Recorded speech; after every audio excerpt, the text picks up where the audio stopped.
Est-ce que vous pouvez vous présenter en quelques mots? Bonjour, je m'appelle Adrien Kéline, je suis BIM manager chez Gruyère Energy SA à Bulle. Ok.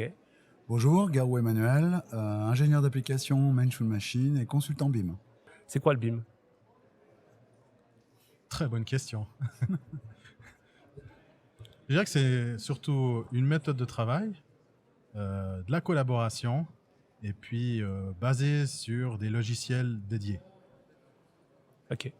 Alors toi je suis tout à fait d'accord avec Adrien, c'est d'abord des processus pour que tout le monde travaille de la même manière, Mhm.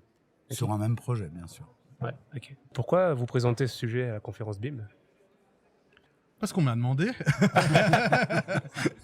Juste le nom de la présentation, c'est c'est quoi? la centrale de chauffe de Châtel-Saint-Denis. Ok.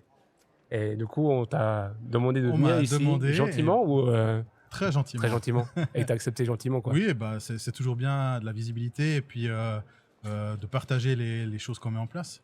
Alors Et- oui, moi j'ajouterais que le but du jeu c'était de montrer un use case pour expliquer aux gens que c'est pas des choses qui sont factuelles, que ça existe aujourd'hui et que contrairement à ce qu'on pourrait penser, il y a déjà des projets qui sont mis en œuvre Mhm. dans ce système. Ok. En 3 mots, votre présentation, c'est quoi? Bonne question. C'est un cas concret.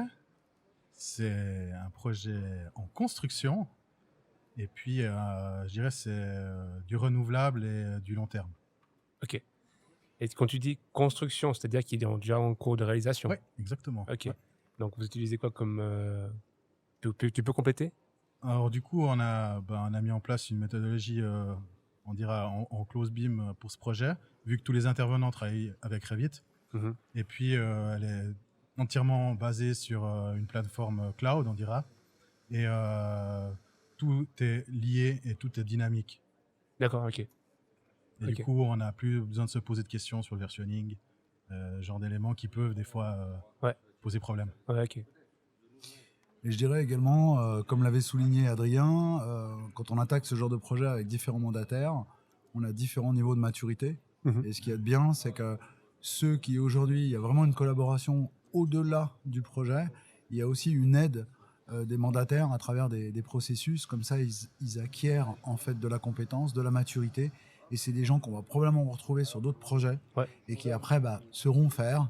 Et du coup, ça fluidifie aussi pour tout le monde, la gestion de projet. Mhm. Ok. Donc vous avez fait aussi former les autres personnes qui n'étaient pas à niveau. Oui, alors en fait, sur ce projet, l'ingénieur CVS, c'était son premier projet en BIM. Ouais. Du coup, on l'a pas mal accompagné. J'aurais même créé des familles pour le logiciel, Ouais. des choses qu'ils n'avaient pas forcément. Et on voit qu'ils arrivent rapidement, ils ont mis le pied à l'étrier et puis Ah ça ouais, marche ok. très bien. Ils n'ont pas eu de réticence, ça veut dire non. Non, vraiment, c'était pour eux. D'ailleurs, il y a souvent des mandataires qui mettent un surcoût pour la partie BIM. Ouais. Pour eux, comme c'était une acquisition et un projet pilote, Ouais. ils l'ont fait avec grand cœur, qu'on dira. Ok, d'accord. Ouais, c'est cool. Alors, très C'est bonne. ce qu'on fait en général sur les premiers projets.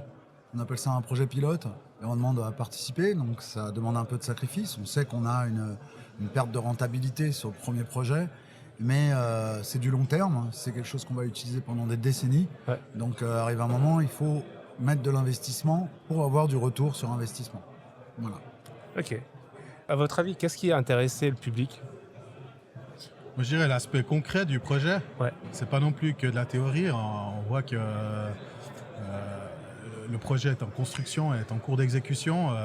Et puis peut-être sur l'aspect durable du projet, vu que c'est une centrale de chauffe à bois, 100% à bois, avec de la fourniture locale. Donc c'était aussi peut-être cet aspect durable et écologique de la chose. Mhm.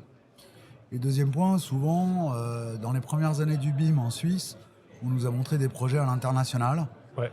qui étaient faits par des grandes entreprises totales qui ont des moyens très importants pour développer des pôles BIM. Et là, c'est bien aussi de montrer des cas concrets suisse-au-suisse, de petits projets, de moyens projets, et de gros projets, Ouais. et montrer que ça fonctionne, qu'on n'a pas besoin d'être dans une multinationale pour mettre en place ce fonctionnement, en fait. Ok. Quels sont les thèmes que vous souhaiterez voir abordés lors des prochaines conférences? Alors, personnellement, je me permets. Ah, vas-y. Alors, personnellement, ça serait pour moi la soumission. Parce qu'on a vraiment des problèmes. Si vous voulez, on n'a pas une classe unique d'information. Et là, on a observé que sur le projet, on essaye de se positionner sur une des directives ou des recommandations du CRB qui est le CCC-SBAT. Ouais. J'aimerais à l'avenir qu'on ait ces éléments-là. Et puis dans différents aussi disciplines qu'on uniformise. Par exemple, sur le génie civil, on ne travaille pas au zéro code, alors qu'on est au centre de l'Europe, malheureusement. Alors même si on est suisse, arrive un moment, nos projets ils sont internationaux, et arrive un moment, mapper et essayer de faire comprendre aux autres qu'on a calculé comme ça, alors qu'il existe à l'ISO des calculs uniformes et normés. Ouais.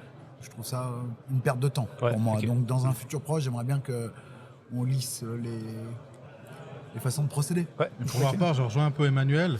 Ce qui m'intéresserait, ce serait un vrai cas concret de 4D et de 5D dans le BIM.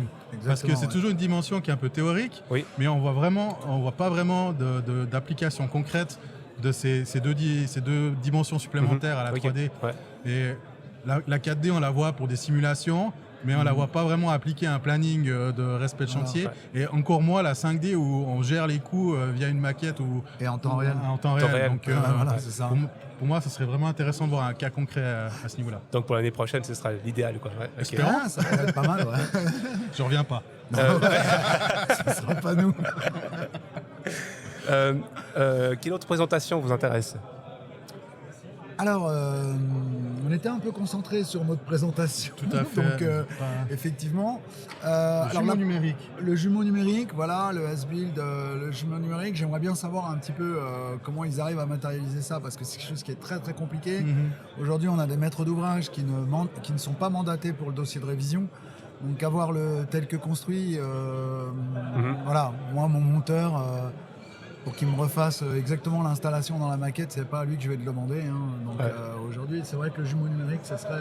Et aussi savoir l'utilisation qu'ils en font du jumeau numérique. Exactement. Parce que tout l'effort que ça demande de faire un jumeau numérique, puis de le laisser mourir sur un serveur, ça vaut pas la peine. Ce serait vraiment voir à quel niveau ils utilisent après ce jumeau numérique. Ouais, on a pas mal de maîtres d'ouvrage aujourd'hui qui mandatent des exploitants, et les exploitants, eux, dans la GMAO, ont juste besoin du ticketing. Pas forcément de la maquette. Voilà, donc il faut encore qu'on fasse cette corrélation, qu'on montre aux gens des workflows de travail sur ça pour aller jusqu'au S-Build. Okay. Quel autre type d'exposant devrait être contacté l'année prochaine ? Je sais pas, peut-être les exploitants. Ouais, peut-être l'utilisateur final. Ouais. Voilà. Ça serait intéressant. Ça peut être intéressant. Un utilisateur final, quelque chose comme ça. Ok.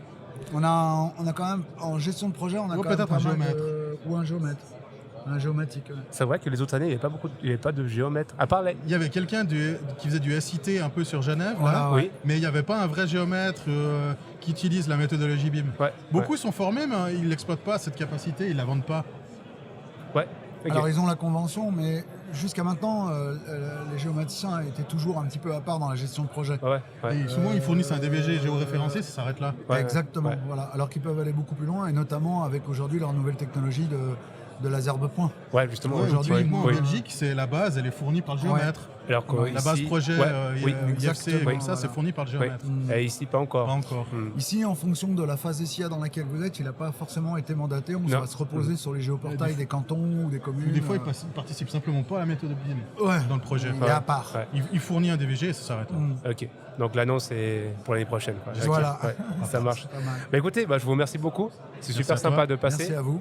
Puis une prochaine alors. Très bien. Merci. Avec plaisir. Au revoir.